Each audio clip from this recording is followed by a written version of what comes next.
everybody, this is Dodger, and it is raining outside.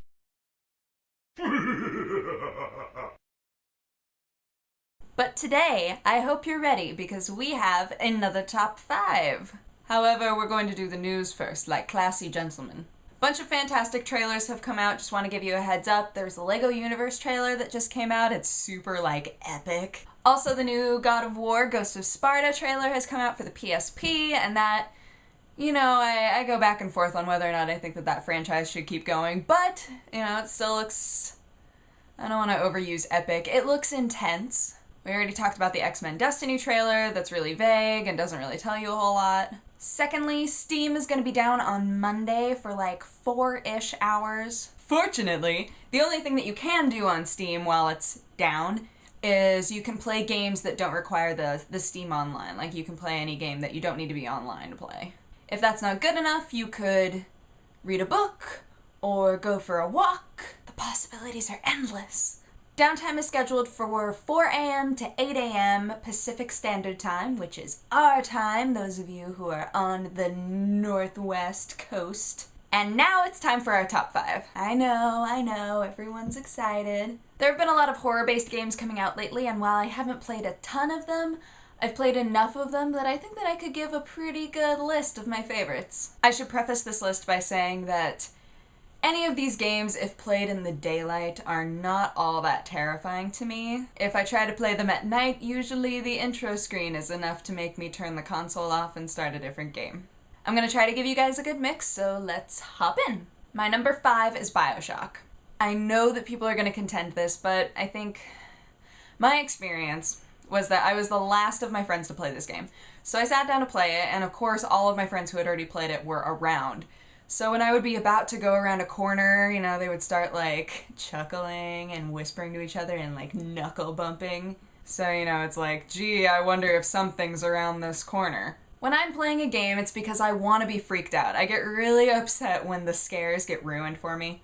Anywho, BioShock. BioShock, more than anything, is terrifying because of the storyline, I think. The subject matter is very intense. The interaction between you and your enemies, not as intense, I don't think. Not as intense as some other games have been. Short version of the story is that a utopia for scientists and artists is created. It's built underwater, and you are experiencing it after it's devolved into this kind of horrific chaos. The story is very interesting, and the look, the graphics, it's all planned out very nicely, and the fact that you're underwater, it ends up being kind of mentally constricting. It's not all that gruesome, as I've said. It relies more on shock, which I really appreciate. I like games that are able to do that really well. Resident Evil 4. This game doesn't really scare you as much as it just makes you extremely uneasy. Nothing in this game is nightmarish, I don't think. There were some things that were originally in the game that were taken out that were a lot scarier, it sounds like, but the game that you can get, especially in North America, is not all that terrifying. It's a great game, though a lot of people really like it, and it handles really nicely.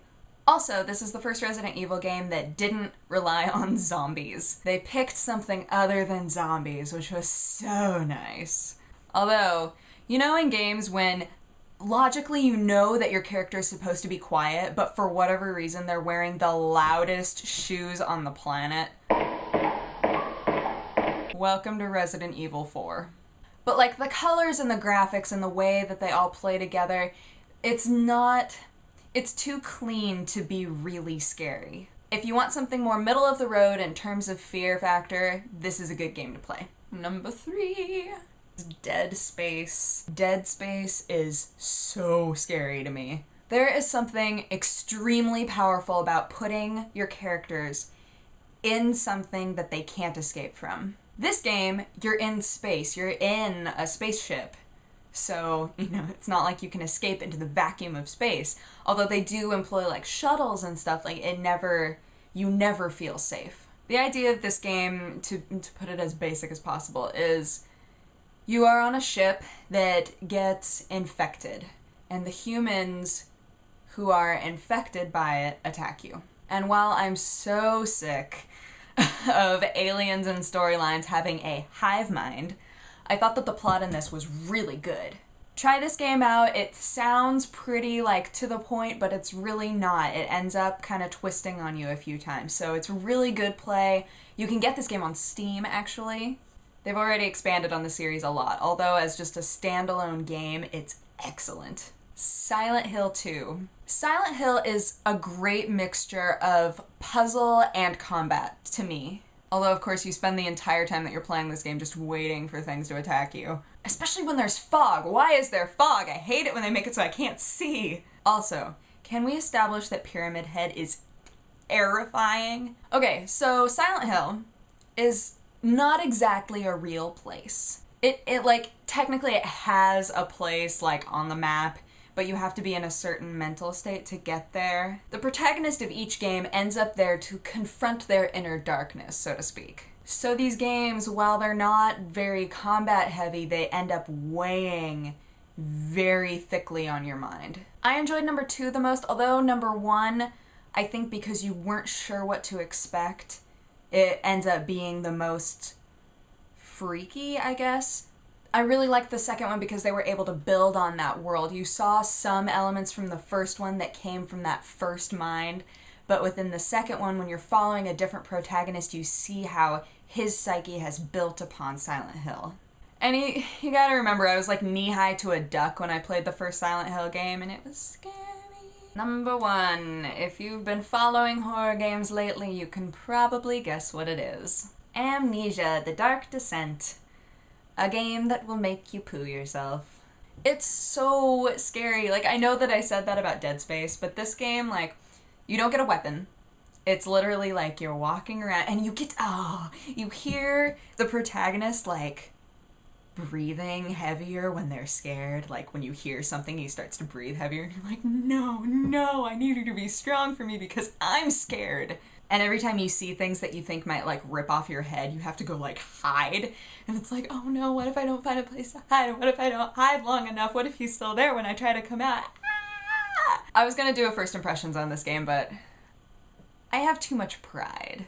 I can't let you guys see me, like, scream and pause the game and go make a sandwich because I can't bring myself to unpause it. It's pathetic, you guys. Like, it's seriously ridiculous. This game, like, it preyed on everything that made me scared. Without revealing things, there's really not much that I can tell you about the story, but I do think that if you are into scary games, you should play this. It is definitely worth the play, and it's really well made, I think. So, as of right now, those are my top 5 horror games. If you haven't played any of them, I highly recommend them.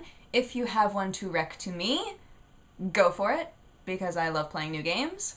Thank you for watching. I hope that you enjoyed, and I hope that your weekend is going well. So take care, and I will talk to you guys again on Monday.